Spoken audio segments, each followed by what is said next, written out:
Olá, turma. Hoje nossa aula será com o tema de esportivização das práticas corporais. Relembrando que esses temas eu tiro da matriz de referência do Enem, onde a nossa disciplina está na área de linguagens e códigos. Então, nossos temas eles caem no vestibular do Enem. E no Enem de 2020, nós tivemos 8 questões de educação física na prova do Enem. E 8 questões no concurso público é um número de questões muito relevante, né? A gente tem que levar a sério porque a disciplina também reprova, igual as outras disciplinas, ela não é conteudista, igual história, geografia, biologia, mas a gente tem um conteúdo teórico que a gente precisa ver. Tá? Então, eu vou passar para vocês o PowerPoint e vou explicando para vocês.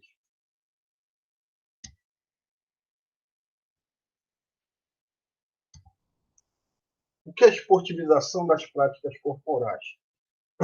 Primeiro você tem que entender o que é prática corporal. Prática corporal é tudo aquilo que tu faz no teu dia a dia, que tu gasta energia no teu dia a dia. Exemplo, levantar de manhã, escovar os dentes, ir andando à feira, ir andando para a escola, limpar a casa. Tudo que tu faz no teu dia a dia é prática corporal.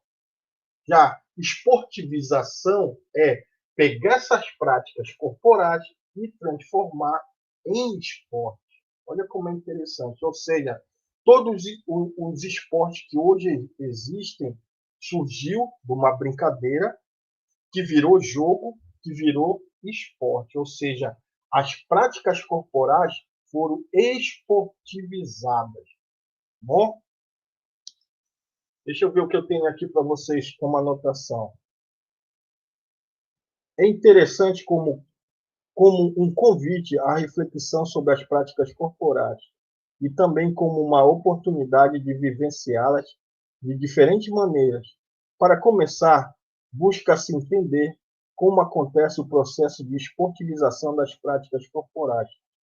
Quando se assiste um jogo ou mesmo pratica-se um esporte, percebe-se que a tensão aumenta e a vontade de ganhar cresce, mesmo com a incerteza do resultado. São várias e diferentes as emoções que se sentem ao jogar, como a felicidade pela vitória, a tristeza pela derrota do time do coração ou a ansiedade pela incerteza do resultado. É por causa dessa adrenalina que o esporte se torna um fenômeno social cada vez mais atraente, popular e abrangente, ocupando espaço nas programações de televisão, do rádio, dos jornais, da internet, da mídia em geral. A grande intensidade da presença do esporte no cotidiano influencia a maneira de ver o mundo, pois além de uma prática corporal, o esporte também é uma prática social na qual e pela qual transitam-se e reforçam-se valores, conceito da sociedade que se vive, valores e conceitos da sociedade que se vive. Ou seja, gente, o esporte ele reforça valores, ele reforça conceitos dentro da sociedade, entendeu? Por que eu estou falando isso? Porque hoje nós vamos fazer uma comparação entre as duas sociedades. A sociedade civil, é aquela em que a gente vive, onde nós temos normas e regras, e a sociedade esportiva, que também é parecida com a sociedade civil, que também possui normas e regras que nem a outra sociedade. Beleza? Então vamos avançar. O que significa esportivizar? Pegar uma prática corporal e transformar em esporte. Pegar uma prática corporal, transformar numa brincadeira que vai evoluir para um jogo que vai virar um esporte. Todos os esportes, gente. O futebol de campo, o vôlei, o handebol, o basquete, todos eles vieram de uma brincadeira, que era uma prática corporal, que se transformou em esporte. Aqui nós temos exemplos, tá, gente, que eu coloquei para vocês, de práticas corporais que foram esportivizadas. A dança de salão, gente, é um esporte. Ela não tem tanta visibilidade aqui no Brasil, mas em outros países, como Estados Unidos, a Europa, na França, nós temos é, é, esse esporte com muita visibilidade. Aqui nós temos a ginástica artística, né, que também é um esporte que é olímpico. O judô, olha só, aqui é uma arte marcial, que também é um esporte olímpico. Aqui nós temos a peteca, tá? Peteca de praia, que também agora é um esporte, mas ele não é olímpico. Ou seja, nós temos esportes que são olímpicos e temos esportes que não são olímpicos, tá bom? Aqui a gente tem algumas atividades que a gente pode classificar como esporte. Mas para entender o que é esporte, você precisa entender que todo esporte possui sua identidade. O que é que dá identidade a um esporte? São suas normas e regras. Ou seja, cada esporte ele tem suas normas e regras. Ou seja, como ele é praticado aqui no Brasil, ele vai ser praticado lá do outro lado do mundo, com as mesmas normas e regras. É o caso do futebol de campo, é o caso do voleibol, do basquete, das artes marciais. Ou seja, é uma regra só unificada para poder ser considerado esporte. Bom, aqui, o exemplo da brincadeira de bolinha de gude. É um jogo, mas não é um esporte, é uma prática corporal. A corrida de condicionamento, correr por correr, é uma prática corporal, mas também não é considerada como esporte. Já o basquete, gente, que é um esporte coletivo, com normas e regras, todas definidas, que dá identidade a esse esporte. Ele é um esporte e também é considerado olímpico. Salto em distância é um esporte, é o atletismo, né?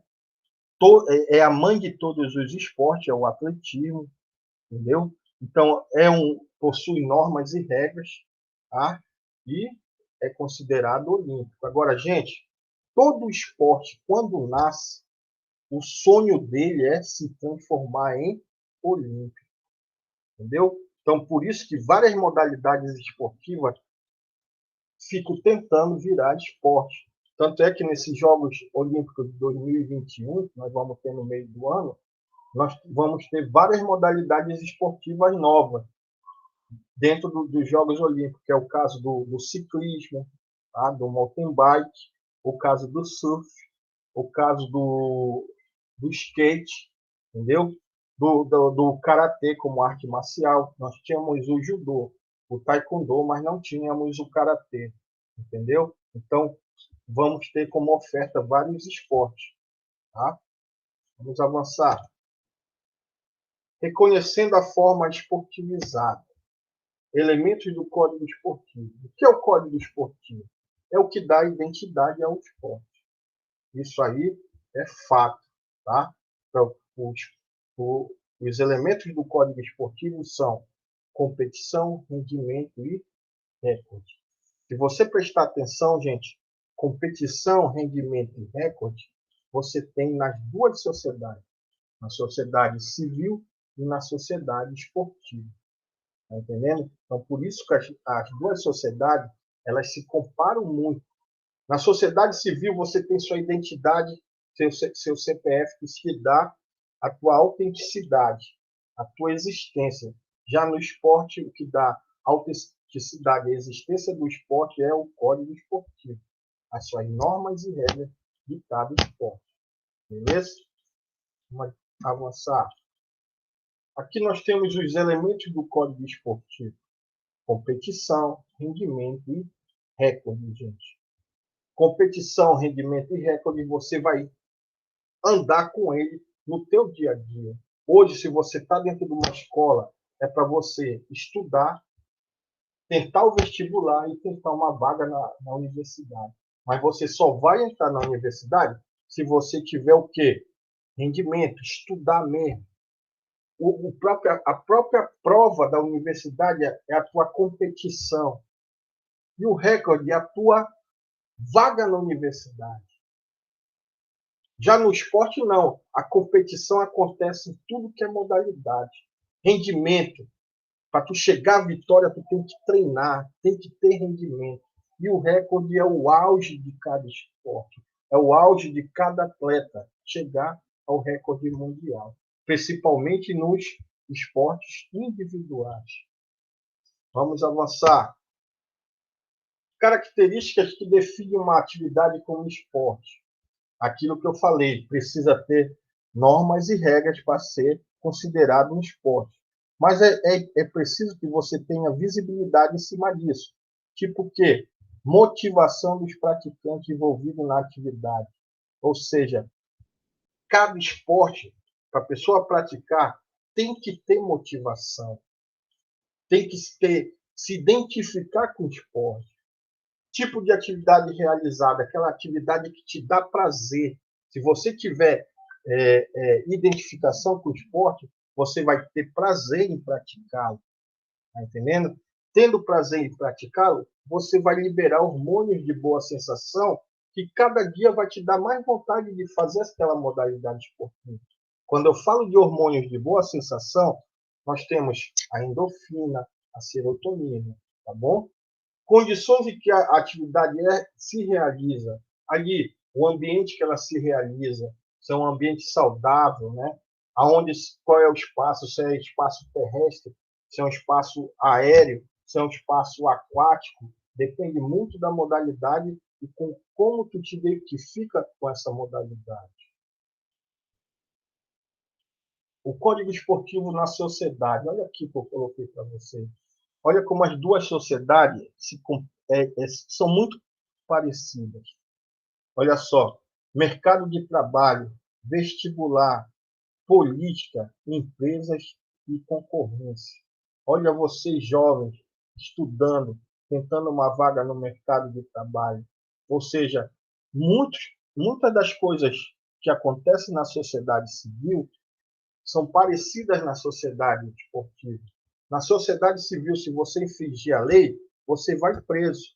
Na sociedade esportiva, se você infringir a lei usando doping ou agredindo um adversário, você também vai ser punido a nível esportivo, podendo até ser banido dessa sociedade esportiva.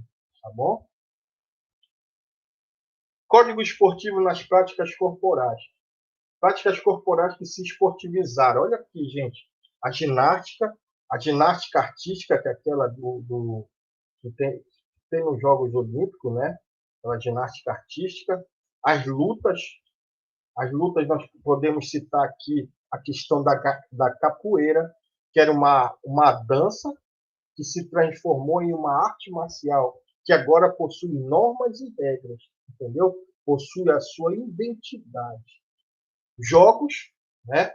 Jogos que a gente tem vários jogos aí. Vou dar um exemplo de um esporte genuinamente brasileiro, né? Que é o vôlei de praia. Surgiu no Brasil e se expandiu para o mundo todo. Então, quase todo mundo pratica o vôlei de praia. E as danças, principalmente as danças de salão, que também agora são consideradas esporte. Tá? Aqui, gente, eu trouxe os jogos indígenas. Por que os jogos indígenas? Porque, às vezes, cada esporte reflete as características de um povo. Por exemplo, nos jogos indígenas, nós temos competição de cabo de guerra, arco e flecha, canoagem, sabe? Aquela canoa ribeirinha deles. Então, eles procuraram adaptar suas práticas corporais do seu dia a dia e transformar em esporte. E hoje, no Brasil, nós temos os jogos indígenas, onde vem povos indígenas de quase toda a região do Brasil, de norte a sul, fazer uma competição entre eles. Só esporte genuinamente indígenas, tá bom? Exemplos de esportivização, olha. Quando a gente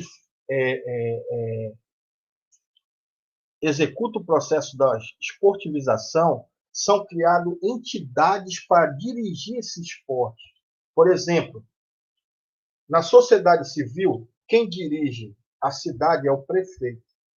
Quem dirige o Estado é o governador. E quem dirige a república é o presidente. Tá? No esporte, quem dirige a cidade são as ligas. Quem dirige o Estado são as federações. Vou dar o exemplo do futebol de campo, que é a CBF, que é a desculpa, no Estado são as federações paraenses de futebol de campo. Já a nível de república, são as confederações que dirigem o esporte a nível de república, a nível de Brasil. Vou dar o exemplo do futebol de campo. A CBF, que é a Confederação Brasileira de Futebol, ela rege, ela administra o futebol a nível nacional. A nível estadual são as federações e a nível municipal são as ligas, tá bom? Aqui, olha, o que eu falei para vocês do vôlei de praia. Ele surgiu em 1950, de forma recreativa, não é isso? Aí ele foi criando normas e regras e foi oficializado pela Federação Internacional de Vôlei em 1987. Em 1992, o vôlei ele foi colocado como exibição nos Jogos Olímpicos de Barcelona. Em 1996, o esporte ele se transformou em olímpico mesmo, foi oficializado nas Olimpíadas de Atlanta em 1996. O grande detalhezinho aí, gente, é que assim como nós temos a classe A, B e C, a sociedade civil, nós temos esporte praticado pela sociedade mais, como é que eu posso dizer, uma sociedade que possui mais valores, não é isso? São ricos, praticados por ricos, né? E esporte praticado pela classe média, entendeu? Pelas pessoas com menos dinheiro, entendeu? E temos os esportes praticados pelo povão, tá? Mas o esporte também tem essa classificação a nível de discriminação. Alguns esportes são discriminados. E o voleibol, como ele surgiu no país do terceiro mundo, e o Brasil tinha hegemonia em cima disso, eles mexeram nas regras do voleibol para transformar ele competitivo, onde a Europa, os Estados Unidos agora são competitivos com o Brasil. Tanto é que nas Olimpíadas de Atlanta, de Atlanta, o Brasil chegou com duas duplas na final, duas duplas brasileiras, ou seja, o Brasil foi campeão foi primeiro e segundo lugar, medalha de ouro e prata nas Olimpíadas de Atlanta, entendeu? Aí o que eles fizeram? Diminuir a quadra de vôlei, tá? O voleibol era jogado na quadra de praia, era jogado o vôlei de praia era jogado, tá? Numa dimensão de 18:9. Aí eles diminuíram para 16:8 para poder ficar mais competitivo, tá bom? Vamos avançar. Grau de esportivização. Olha só, gente, assim como o esporte ele vai evoluindo, também vai evoluindo o grau de esportivização, ou seja, a cobrança em cima disso. Tá? Mas o que é que eu quero que você entenda? Que dentro do esporte, nós temos esporte educação, nós temos os esportes de rendimento e nós temos os esportes lazer. Esse esporte que a gente vê na escola é o esporte educação, onde a gente orienta a importância de fazer uma atividade física, fazer um esporte, tá? A gente não vai te treinar para virar um atleta, mas vai fazer você vivenciar aquelas modalidades esportivas para que, se no futuro você quiser praticar, você pratica. Já o esporte lazer, que é aquele esporte que tu pratica em clubes, em academia, entendeu? Nas praças públicas, esse é o esporte onde você visa o lazer. Já o esporte de rendimento, né? É o esporte onde ele te cobra, te suga o máximo que puder de você para arrancar rendimento de ti, e às vezes leva até a tua saúde física em cima disso, saúde física e mental, às vezes chegando até morte, tá bom? Então aqui eu fiz um quadro comparativo entre esportivização, né, no grau forte e no grau fraco. No grau forte, o esporte é considerado de alto rendimento. No grau fraco, é considerado de baixo rendimento. Profissionalismo, olha só no grau forte. Amadorismo no grau fraco. Institucionalização, quer dizer, possui as federações, confederações, né, institucionalizações. Já no grau fraco, não tem institucionalização. No forte, nós temos patrocínio. No fraco, sem patrocínio. Muita presença na mídia, pouca presença na mídia. Esporte olímpico, olha só, o auge de todos os esportes é se transformar em olímpico. No fraco é esporte não olímpico, tá bom? Ou seja, quanto mais ele se aproximar do profissionalismo, mais vai aumentando esses conceitos que eu falei para vocês aqui. E conforme ele for se aproximando para o grau fraco, que é o que a gente faz no esporte e educação, né? Diminui as regras, diminui as normas, para quê? Para que o interessante de tudo é vivenciar a prática corporal na escola, não vivenciar o rendimento do aluno a nível esportivo, tá bom? Qual o grau de esportivização da canoagem ribeirinha? É aquilo que eu falei para vocês. Com normas e regras, os ribeirinhos, não é isso? Principalmente os indígenas, criaram esse esporte, tá bom?